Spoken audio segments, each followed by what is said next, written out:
Welcome back to the channel. Take a good hard look at this image.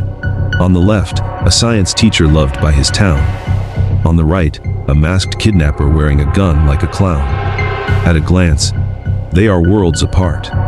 But the thing is, less than 2 miles from the crime scene, police just found an object that might blur that line completely. A black glove discarded on the roadside. It is a chilling match to the cheap gear the attacker wore. Meanwhile, the FBI hit Tommaso's door for the 6th time, leaving with a mysterious paper bag. Did they find the other glove inside his home?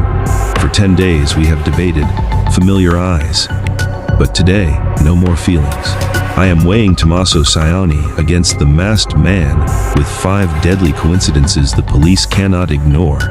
Trust me, these details are much colder than you think. So, let's get right into the first, and perhaps the most tangible coincidence in this whole nightmare, the $100 kidnap kit. When digital investigators and internet sleuths began to zoom into that high-definition video from the front porch, they realized something very strange. This person was not using high-end tactical equipment or specialized gear you would expect from a professional operative. What I found was that the intruder was using a basic ski mask that costs about $22 and a nylon holster that sells for the exact same price at local sporting goods stores in Tosin. Even the backpack, an Ozark brand with those distinct reflective straps, is something anyone could pick up on a quick trip to a big box retailer. But the thing is, the most revealing part of this outfit might be the hands. The intruder was wearing black gloves made of a synthetic rubber called nitrile. These are not tactical gloves. They are the kind often used by plumbers, gas station employees, or people working in food service because they do not break down when they touch chemicals or oil. A pack of 100 of these gloves costs a mere $10. It is a cheap, disposable choice for a crime that felt anything but cheap. What happened next is where the story takes a turn that is honestly hard to believe.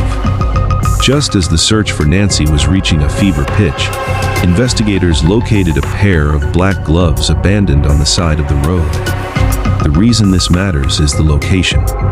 They were found less than 2 miles from Nancy Guthrie's home, right along a potential escape route. These gloves bore a striking resemblance to the ones seen in that chilling surveillance video. But here is the twist that has everyone talking. On that very same day, news cameras from Fox 4 captured something incredible. Federal agents were back at the home of Nancy Guthrie and Tommaso Cioni. This was not their first visit. In fact, it was the 5th or 6th time law enforcement had swarmed that property. What struck me here was the sight of investigators leaving the house carrying a brown paper bag of presumed evidence. In the world of forensics, this is a massive red flag. At this point, you have to ask yourself, why a paper bag? In other words, in standard crime scene investigation procedures, paper bags are used specifically for biological evidence. If you put wet or biological items, like a glove damp with sweat, into a plastic bag, the moisture gets trapped and can grow mold, which literally eats the DNA evidence. Paper allows the evidence to breathe, preserving the genetic material for the lab, which tells us that whatever the FBI took from Tommaso Cioni's house, they believed it carried a biological signature that needed to be protected at all costs. Meanwhile, we have to look at the man himself. From everything I found in the investigative files, Tommaso Cioni is described as an ordinary, low-key dad and a science teacher. He is a guy who loves making homemade pasta and foraging for berries. For a science guy who spends his time teaching 6th graders about biology and working around the house, having a box of black nitrile gloves in the garage is not just normal. It is expected. It is a common tool for someone who likes to get their hands dirty with hobbies or home repairs. The problem is, when you put those two things together, the picture gets very dark. You have a pair of gloves found on the road just 2 miles away, and you have federal agents leaving the son-in-law's house with a bag meant to protect DNA evidence.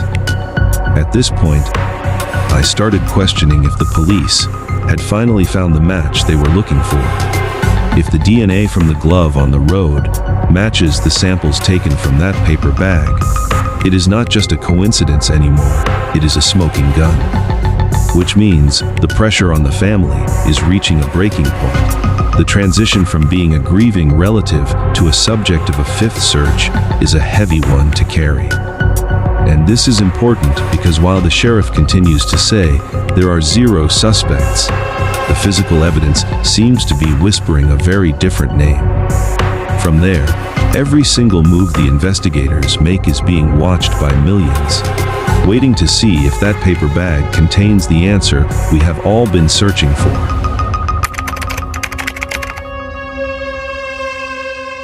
From there, we move away from the physical evidence left on the ground and step right into the hard, uncompromising science of biometrics. This is where the digital reconstruction of the suspect starts to get really uncomfortable for anyone close to the Guthrie family circle. You see, the FBI did not just release that 44-second video to show us a scary man on a porch.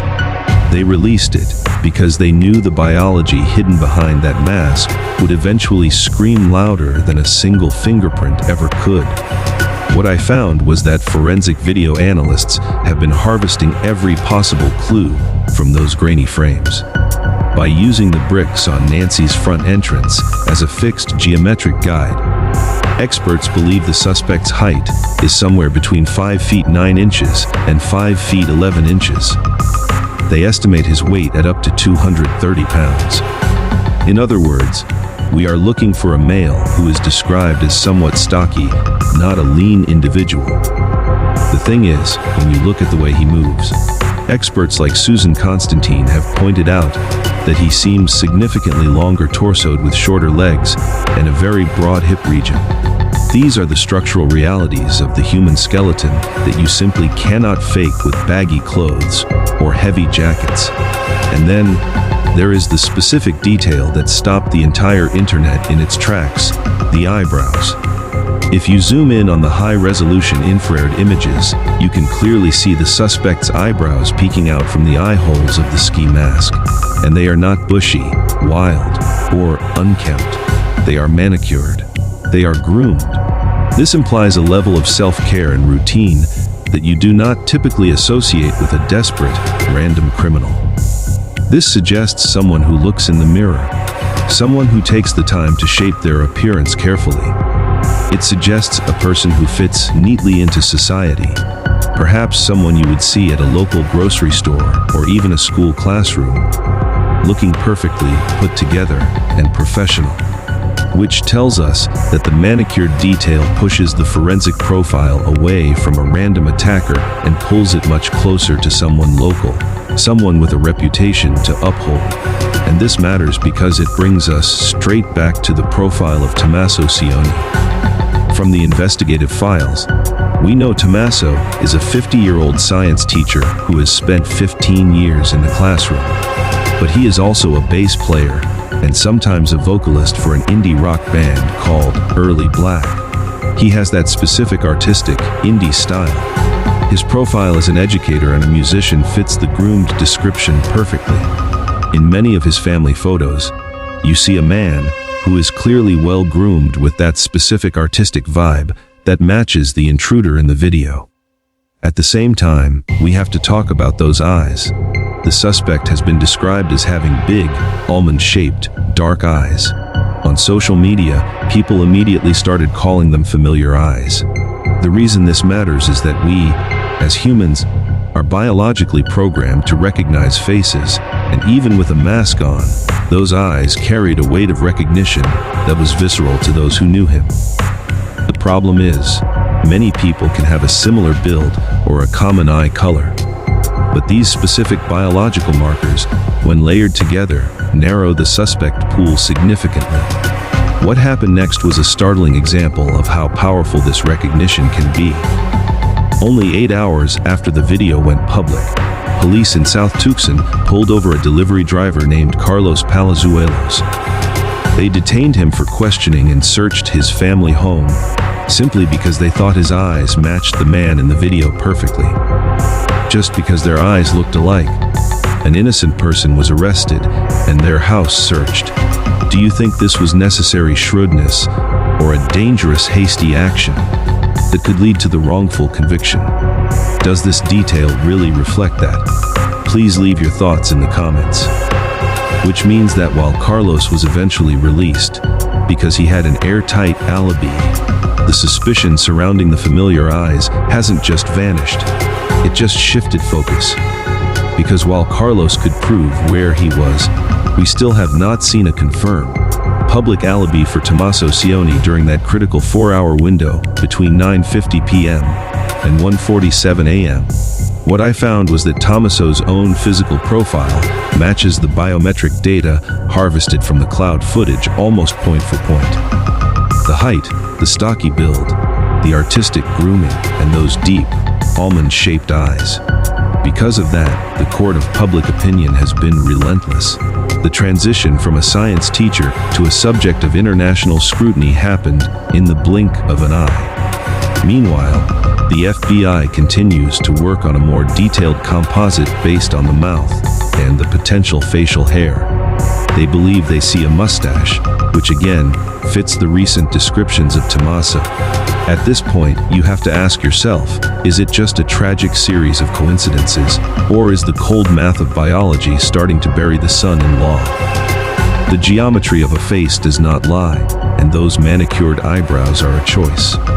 From there, every single pixel of that restored data is being compared to every photo of the son-in-law, looking for that one undeniable detail that can either clear his name or seal his fate. The reason this matters is that in such a high-profile case, the pressure to find a match is immense. This matters because as the investigation enters its second week, those familiar eyes will continue to haunt this investigation until we finally know the truth.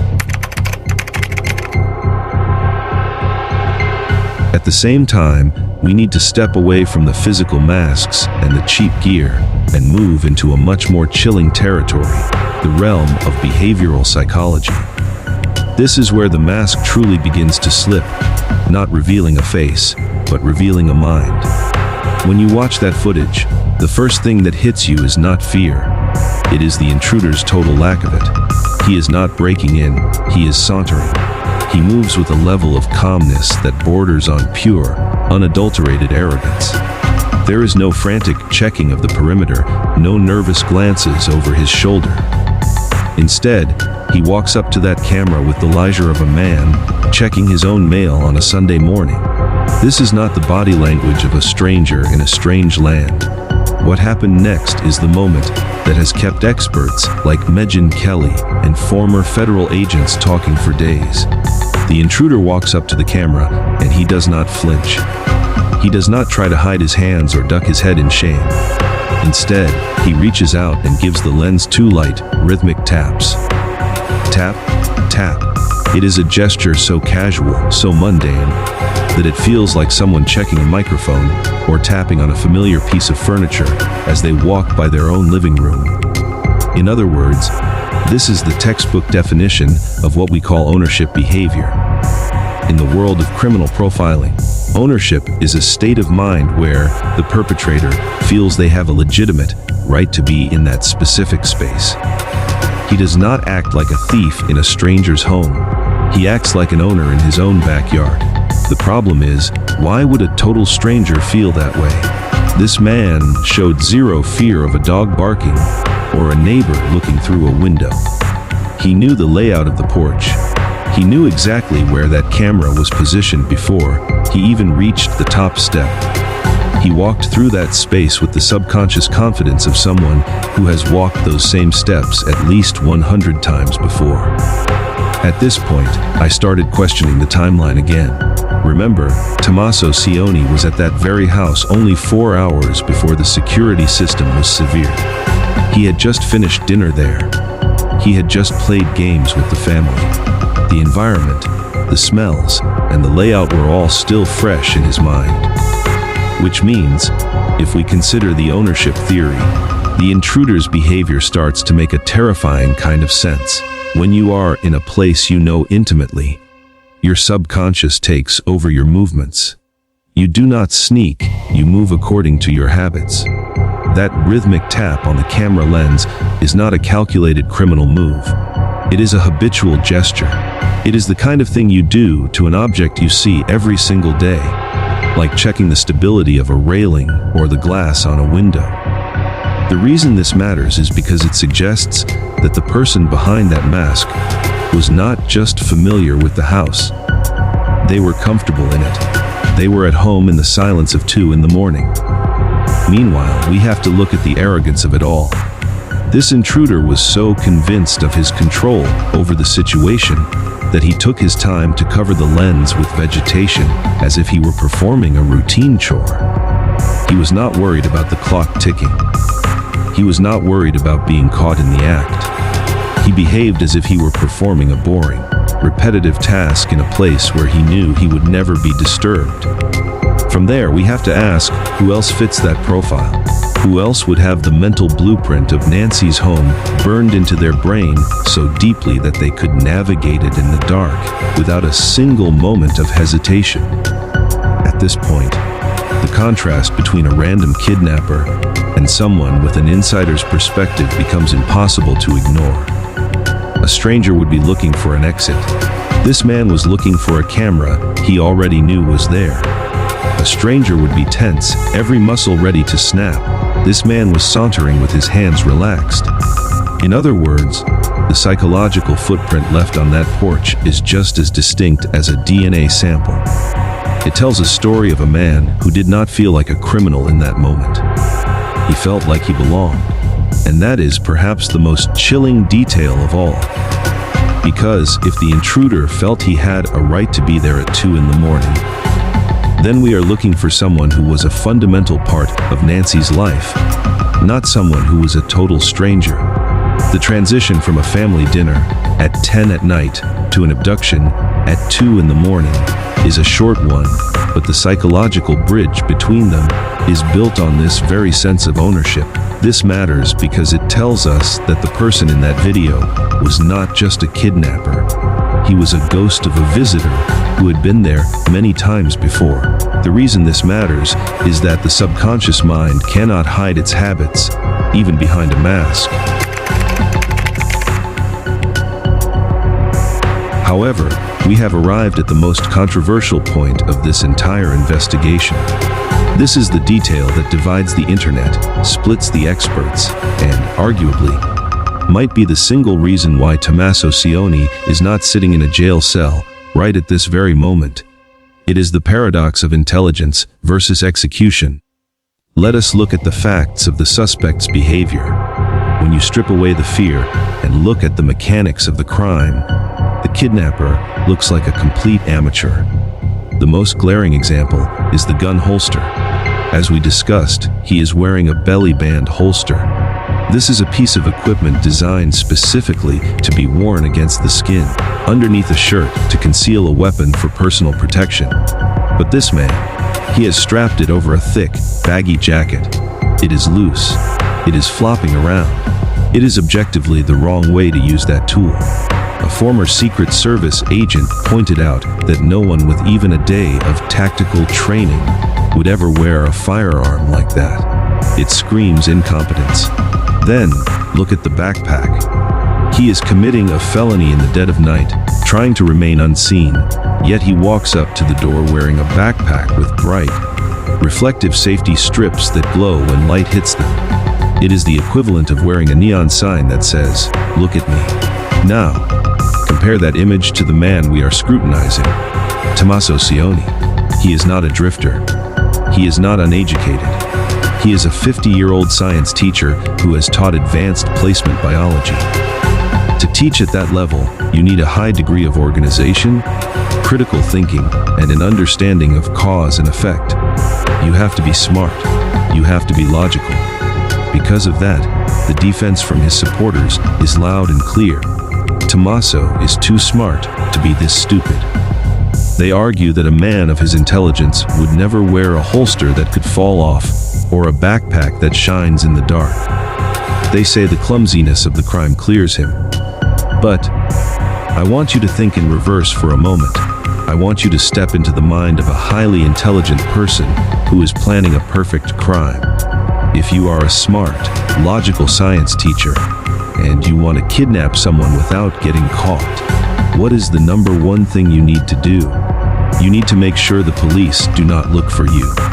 If Tommaso had walked up to that door moving like a SWAT team member, wearing high-end tactical gear, and disabling the camera with a laser or a signal jammer, the profile would immediately narrow down to someone with training, someone precise, someone like a science teacher who plans ahead.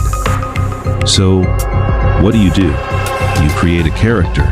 You perform a role. You deliberately buy the cheapest, most incorrect gear you can find at a big box store.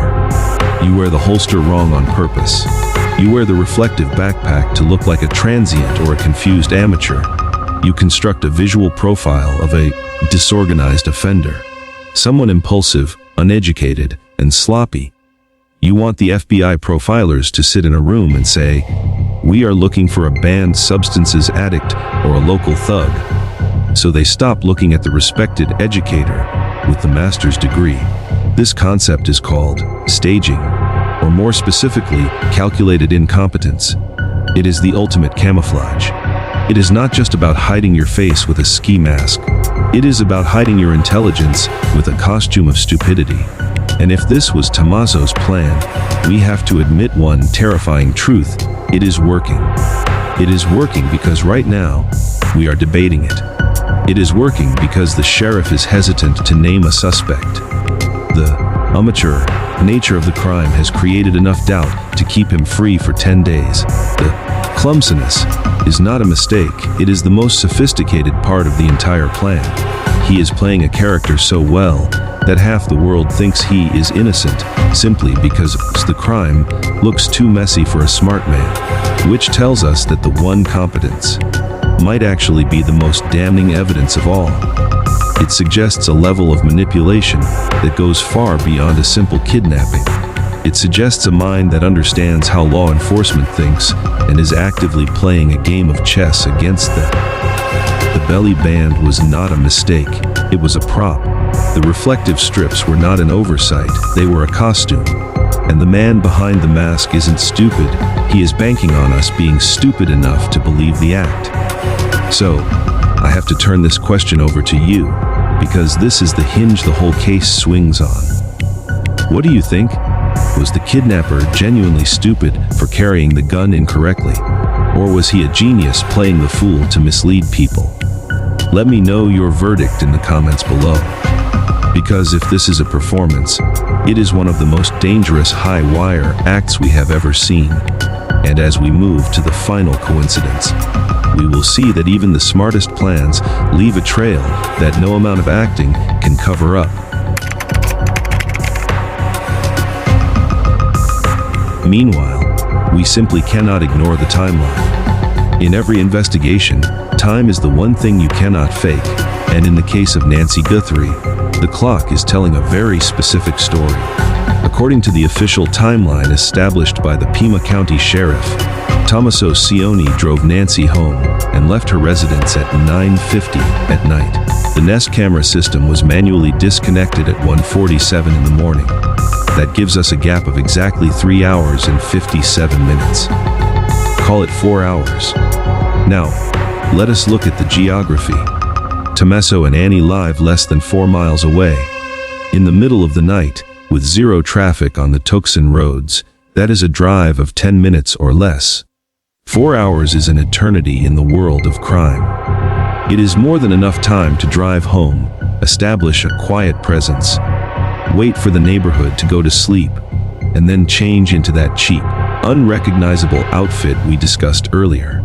It is enough time to drive back, park a safe distance away, walk to the house, perform the act, and be back in his own bed before the sun comes up. The timeline does not provide an alibi, it provides an opportunity. The reason this matters is because of what happened next in the digital world, the Bitcoin trap. Early in the investigation, rumors began to swirl from outlets like TMZ that there was a demand for $6 million in Bitcoin. It sounded like a massive, sophisticated ransom. But when investigators and local news outlets like KGON looked closer at the actual blockchain ledger, the reality was very different. There was no $6 million transfer. Instead, there was a single transaction of under $300 sent to that wallet address. Experts on the Megyn Kelly show called this tactic tickling the wire. It is a digital mousetrap. The FBI likely sent that small amount of money, $300, not as a payment, but as a test. They are watching that digital wallet 24 hours a day. They are waiting for one specific thing, for the kidnapper to log in and check the balance. The moment someone accesses that wallet to see if the money has arrived, their device sends a signal. It reveals an IP address. It reveals a location. If this kidnapping was the work of a Mexican cartel or a professional criminal enterprise, they would not be rattled by this. They would have sophisticated ways to launder that crypto, tumble the coins, and hide their tracks. They would move the money immediately. But that wallet has remained dead silent. There has been zero activity. This tells us that the person on the other end is terrified. They know it is a trap, or they are too paralyzed to make a move. And this brings us back to the profile of a high school science teacher. Think about the level of technological sophistication required here. The suspect knew enough about technology to know that a Wi-Fi camera needed to be disconnected. He knew enough to set up a Bitcoin wallet, which is something a science-minded person would understand. But he did not know enough to realize that the camera had already uploaded the ghost data to the cloud before he cut the power.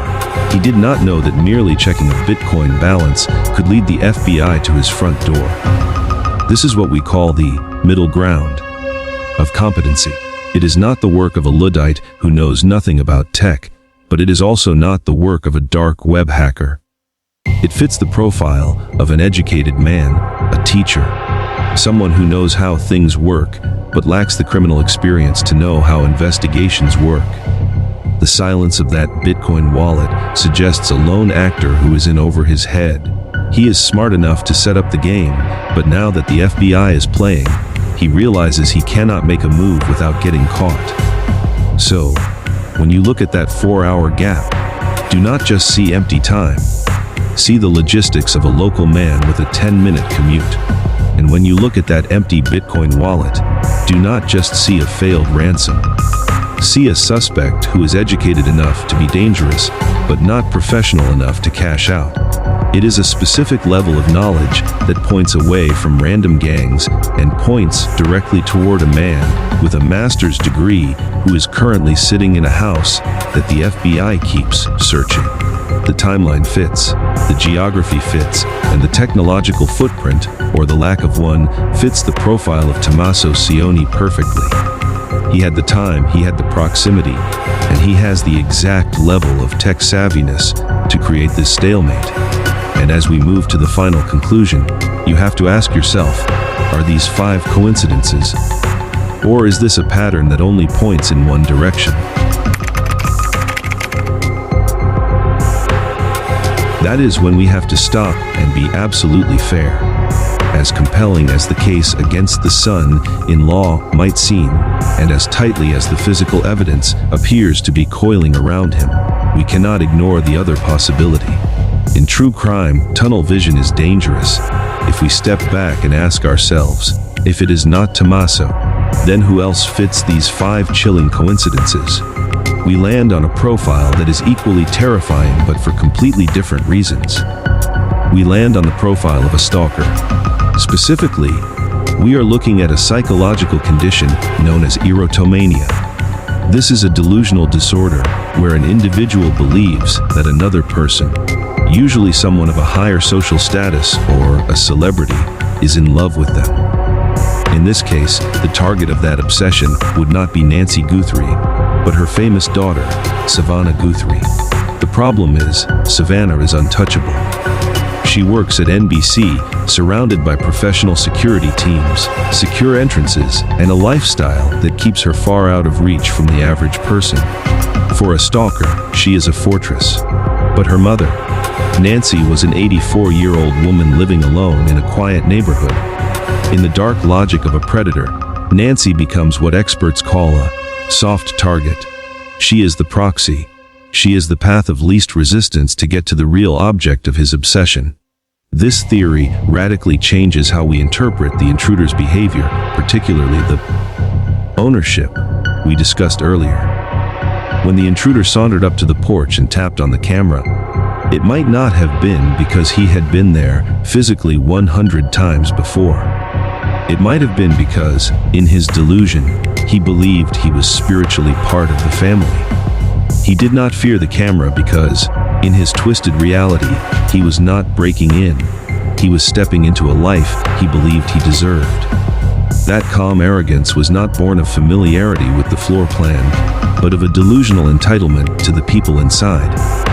And this brings us back to the eyebrows. Why would a kidnapper take the time to manicure his eyebrows before committing a felony? He sees it as a debut. He is stepping onto a stage where he knows Savannah will be watching. He is grooming himself for her. He wants to look presentable, even attractive, because in his mind, this is a romantic gesture or a twisted rescue mission, not an abduction. He is not a thug, he is a suitor. This also explains the paradox of the macher gear. If the suspect is a stalker, he is likely not a career criminal. He is an obsessive fan. He went to a sporting goods store and bought the basics, a $22 mask, a cheap holster, a reflective backpack, because that is all he could afford or access. He wore the gun wrong because he has never been trained to use one. He only bought it because he thought it made him look powerful or protected. The clumsiness we see is not a disguise. It is the genuine incompetence of a man driven by passion rather than profit. The reason this matters most is the silence of the Bitcoin wallet. If this was a professional kidnapping for ransom, the money would be moving. But if this is a stalker, money is irrelevant. He does not want $6 million. He wants attention. He wants acknowledgement. This explains why the ransom notes were sent to TMZ and media outlets instead of being quietly negotiated with the family. He is using the media to speak directly to Savannah. Every headline, every plea from the family on national television feeds his delusion that he is now in a relationship with them. That power is far more valuable than any cryptocurrency. So, while the physical evidence points to the son-in-law, the psychological evidence opens a door to a stranger in the shadows. A man who believes that by taking the mother, he has finally captured the attention of the daughter, and, in many ways, an unpredictable stalker with a delusional mission is far more dangerous than any family member with a grudge.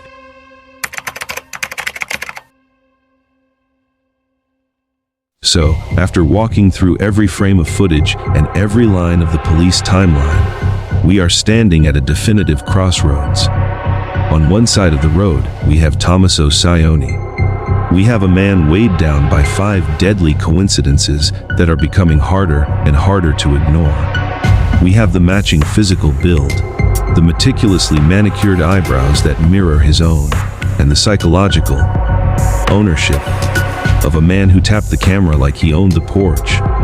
We have the paradox of a brilliant science teacher wearing a costume of incompetence, and we have a timeline that left a 4-hour gap wide enough to hide a felony. On the other side of the road, we have the ghost of a phantom. We have the theory of the obsessive stalker. This represents the chaos factor, the idea that a stranger could slip in from the shadows, perform a bizarre ritual for an audience of one, and vanish without a trace. It is a terrifying possibility because it means random chaos visited a quiet home in Tucson. But we have to look at the evidence that is right in front of us. What struck me here was the image of that brown paper bag being carried out of Tommaso's home by federal agents. In the world of criminal investigation, a paper bag is never just a container. It is not used for trash. It is not used for documents. It is used for one specific purpose, to hold living evidence. It is designed to let biological samples breathe so that mold does not destroy the DNA. That simple brown sack is a time capsule of biological truth. It is the difference between a theory and a conviction. If that bag contains the rest of the box of nitrile gloves that matches the one found on the roadside, or if it holds a receipt for a $22 ski mask from a local sporting goods store, then all the theories about stalkers and cartels will collapse in an instant. The entire mystery will dissolve in the face of a single, naked truth. That bag represents the potential end of the line for Tommaso Cioni, or it represents his ultimate vindication. This is the part I could not get past. If Tommaso is indeed the man behind the mask, we are looking at a level of duality that is almost impossible to comprehend. How can a son-in-law, a father, and a beloved teacher stand in front of news cameras, hug his grieving family, and play the role of the devastated relative while hiding a kidnapped kit in his garage? How can someone act so normal when they know exactly where Nancy is? It suggests a level of sociopathy that is chilling to even consider. However, we must also ask ourselves the hard question. Are we suffering from confirmation bias? Are we looking at Tommaso and seeing a monster simply because he was the last person to see her alive? Are we connecting the dots because they are actually there, or are we connecting them because our brains, desperate, crave a solution to a frightening puzzle? When the police say there are no named suspects, are they being cautious, or are they telling us that we are all looking in the wrong direction? Is it possible that while we analyze the eyebrows of a science teacher, a real predator is watching from the sidelines, laughing at how easily we were distracted? The mask has not officially fallen yet, but the ground is shifting. Right now, as you watch this video, that black glove found on the side of the road is likely sitting in a sterile forensic laboratory. Technicians are extracting skin cells, sweat, and oil. They are building a genetic profile that does not lie and does not care about our theories. With that glove in the lab and that paper bag in evidence, I believe the truth is no longer a matter of if, but when. The alibi of the familiar eyes is shaking violently, and the science is about to deliver a verdict that no amount of acting can hide. So, now I am turning this investigation over to you. You have seen the evidence. You have seen the 5 coincidences. Which scenario do you believe is the truth? Is this the tragic case of the son-in-law, a man whose amateur disguise fooled the world but could not fool the forensics? Or is this the work of the stalker, a dangerous stranger who is still out there, waiting for his next chance to send a message? Drop your thoughts and your theories in the comments below. I will be reading every single one of them to see where you stand. Nancy Guthrie is still missing, and until she is found, we will not stop asking these questions. Thank you for watching, and I will see you in the next update.